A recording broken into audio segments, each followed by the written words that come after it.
Anna Leinonen, olet siis kirjoittanut yhdessä Miina Supisen kanssa teoksen Rautasydän. Ihanaa laatuviihdettä. Miltä tuntui kirjoittaa tällaista teosta?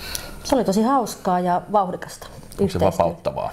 Oli myöskin, koska sai hullutella ja hassutella ja miettiä pikkasen semmoisia hullunkurisia juonenkäänteitäkin, että ei tarvinnut niin kauhean vakavissaan ottaa kaikkia. Nyt kun Miina ei paikalla, niin sä voit kertoa ihan suoraan, että minkälaista oli työskennellä hänen kanssaan, minkälaista oli kirjoittaa yhdessä toisen kirjailijan kanssa? Se oli tosi hauskaa ja inspiroivaa, että mun nyt valitettavasti ei ole mitään meheviä juttuja tässä kerrottavaksi. Että emme riidelleet, emmekä saaneet mitään semmoista kissatappelua aikaan kirjasta, että yhdessä sovittiin, että mitä tehdään tarinalle ja sitten ihan vuorovedoin kirjoitettiin ja meillä oli semmoinen sopimus, että toisen kirjoittama tekstiä saa vapaasti muokata. Tähän tietysti vapauttaa sitä kirjoittamista, koska ei tarvinnut joka ikistä muutosta kysyä, että mitäs nyt, että voinko mä nyt käydä tämän pilkun paikan vaihtamassa, että kaikki on tehty hyvässä yhteisymmärryksessä. Kirja sijoittuu rautakauppaan. Kumpi teistä oli rautakauppa-asiantuntija? No ehkä sellainen minä.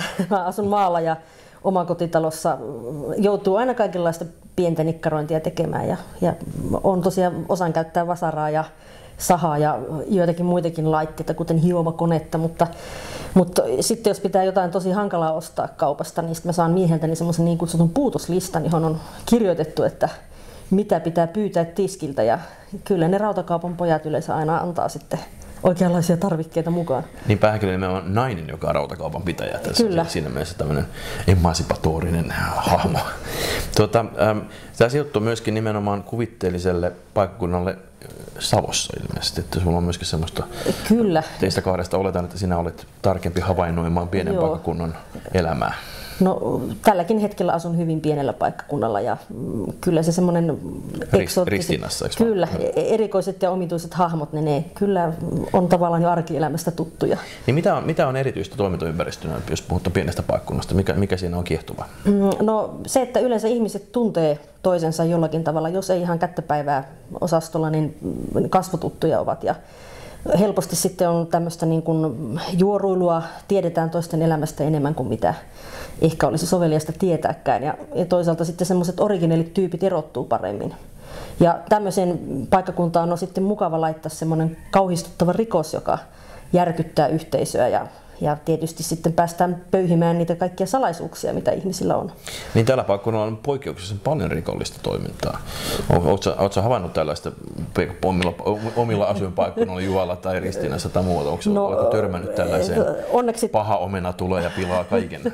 No ainakin voi sanoa, että pienenkin asia saa hirveän isot mittasuhteet pikkupaikkakunnalla, mutta onneksi tämä on fiktiota, että se oli myöskin erittäin vapauttavaa tämän kirjoittamisessa, kun monet asiat, mitä tuossa kirjassa tapahtuu, niin ei onneksi ole oman elämän kohdalla tullut vastaan. Niin tässä on hurjaa jännitystä ja niin kuin jonkin verran väkivaltaa ja tietysti myös seksiä, joka on ihanaa lukijalle, palkitaan silloin tällöin. Oliko minkälaista on kirjoittaa yhdessä vielä toisen kanssa, niin yrittää määrittää, millä kohtaa menee veteen piirretty raja, minkälaisia seksikohtauksia kirjaan voi kirjoittaa? Tehtiin kyllä kokeiluja ja keskusteltiin siitä, että pitääkö olla niin kuin semmoista pilvet liikkuvat taivaalla -osastoa vai voiko sitten suoraan kertoa niin kuin asioista tosi rajusti niiden oikeilla nimillä. Ja yritettiin sitten saada semmoinen kultainen keskitie, että ei liian peittilevää, mutta ei myöskään sitten liian semmoista hävytöntä, ettei nyt ihan niin mahdottomaksi mene. Et säilyy edelleenkin siellä ikään kuin normaalissa aikuisten hyllyssä, eikä siellä K18 Kyllä.